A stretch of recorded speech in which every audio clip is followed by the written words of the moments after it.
Let's start with the Coca-Cola Cup and the highlights of three astonishing ties, each one of which went into extra time. Our roundup begins at Dens Park, Dundee.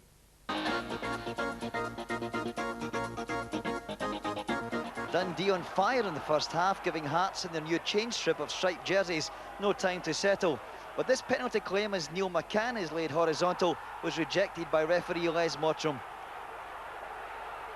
The early pressure was incessant, good play on the right this time, and a cross to match from Ray Farningham. McCann with the header, but when it eventually falls for Jim Hamilton, Hearts goalkeeper Henry Smith produces a wonderful point-blank save.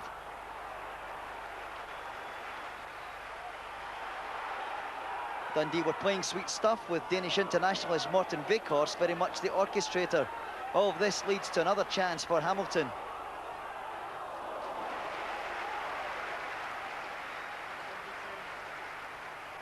Still the goals wouldn't come, despite the fact that close calls were becoming more and more frequent. That mix-up in the Hearts defence allowed Paul Tosh to present the latest threat. Even route one wouldn't work. Michel Pagot joined the attack threat by launching one forward, and when Tosh delivered the cross, it found Hamilton out of luck yet again.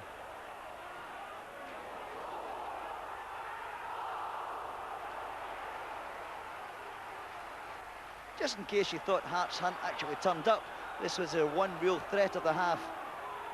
John Cahoon, though, didn't really trouble Pagot.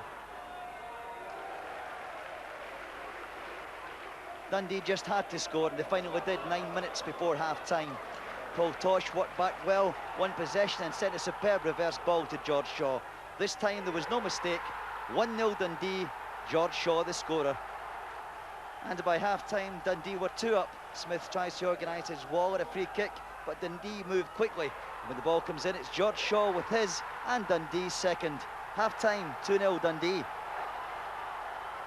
But it was all change after the break.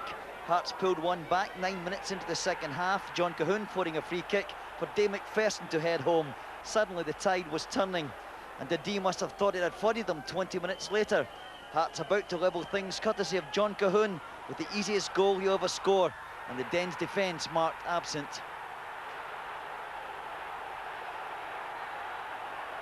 But the drama had a long way to go, and if you thought the Dundee defending had been bad, how about this for a Tynecastle nightmare? Henry Smith about to operate a free gift scheme, and Paul Tosh thinks it's Christmas.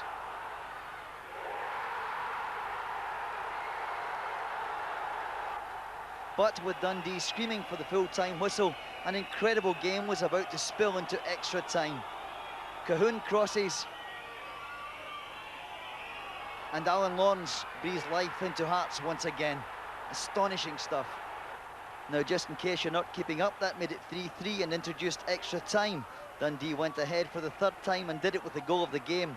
Great build-up play, an absolutely international class finish from Morten Weghorst. A goal worthy of winning a cup tie, but not this one. Coming up, a penalty award to Hearts, with Neil Duffy seemingly guilty of a push on Alan Lawrence.